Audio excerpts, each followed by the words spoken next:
Episodio 3. Sabores de la memoria. Gastronomía hispano-judía de Sefarad. Narrado por Rabbi Yehuda ben Shlomo al-Bilbili, el de Bilbilis. Introducción.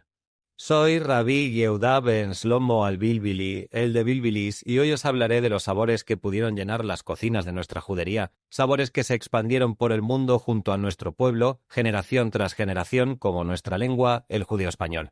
La gastronomía hispano-judía de Calatayud pudo ser, como la de todas las demás juderías de Sefarad, el resultado de siglos de tradición que se transmitía de madres a hijas, de generación en generación, llevando consigo los sabores de la memoria. Primera parte. Las leyes del kashrut. En las cocinas de nuestra judería todo giraba en torno a las leyes del kashrut, ese conjunto de prescripciones religiosas que condicionaban lo que un practicante de la religión hebrea podía o no comer. Rachel Bat Salomón, cocinera de la judería, nos cuenta: en mi cocina tengo dos juegos de todo, ollas para carne, ollas para leche, platos para carne, platos para leche.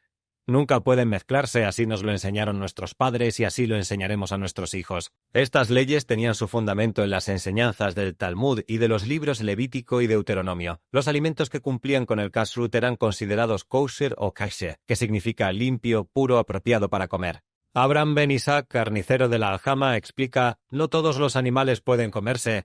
El cerdo está prohibido, como también el conejo, solo aquellos que rumian y tienen la pezuña hendida. Y el sacrificio debe hacerse según nuestras leyes, con la bendición adecuada. Segunda parte, la hadafina, reina del Sabbat. Entre todos los platos que pudieron prepararse en las cocinas hispano-judías, la hadafina era posiblemente la reina indiscutible del Sabbat. Esther Bat Abraham, madre de familia, nos relata: cada viernes antes de que caiga el sol preparo la hadafina, garbanzos, carne de cordero, huevos, especias, todo en la misma olla que sellamos con masa para que no se escape el vapor. Así cocina lentamente hasta el sábado. La palabra hadafina podría derivar del árabe adefina, que significa la oculta, la encubierta, en referencia a esa técnica de sellar la cazuela con un cordón de masa de harina y agua. Moisés ben Abraham, comerciante de especias, añade: las especias que llegan a nuestros mercados vienen de tierras lejanas, azafrán, canela, pimienta negra. Cada familia tiene su receta secreta de hadafina, transmitida de madres a hijas durante generaciones. Tercera parte. Ingredientes de la cocina mediterránea. Los ingredientes de esta gastronomía se veían influenciados por las normas del kashrut, pero empleaban aquellos permitidos comunes de la cocina mediterránea.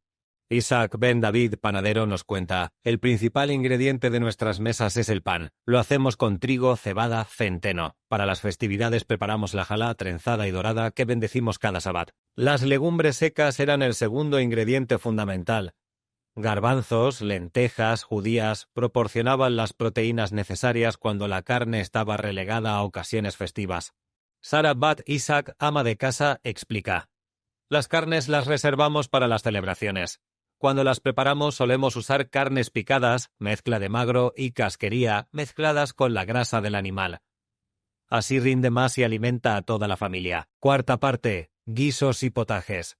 Los guisados, ollas, potajes o amines eran la base de la cocina tradicional hispano-judía.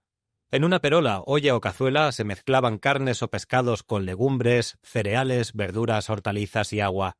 Jacob ben Salomón, cocinero de la cofradía, nos dice: en nuestra cofradía de la sopa preparamos grandes ollas para los necesitados.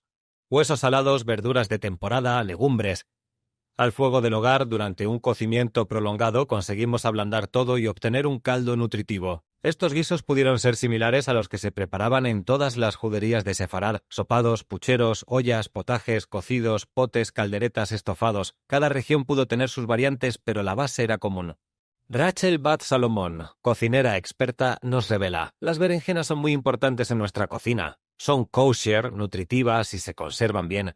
Llegaron con los árabes, pero se convirtieron en parte esencial de nuestras tradiciones. Tenemos 7 modos diferentes de guisarlas. Como dice la canción que cantamos mientras cocinamos, 7 modos de guisado se guisa la berenjena. La primera de las guisá es la babá de lena, ya la hace bocaditos y la mete en una cena, punto. Esta canción, que pudo cantarse en las cocinas de Calatayud como en todas las de Sefarad, nos recuerda la importancia de las berenjenas en la gastronomía hispano-judía. Esta verdura que llegó con los árabes se integró perfectamente en nuestras tradiciones culinarias porque cumplía con las leyes del kashrut, era abundante, económica y muy versátil. Moisés Ben Abraham, comerciante de especias, añade: las berenjenas se pueden preparar de muchas maneras, rellenas, en escabeche, guisadas con especias, fritas con miel. Son el sustento de las familias más humildes y el deleite de las más acomodadas. Una verdura democrática que une a toda nuestra comunidad. Quinta parte: dulces y festividades. Las festividades traían consigo dulces especiales que endulzaban los momentos de celebración.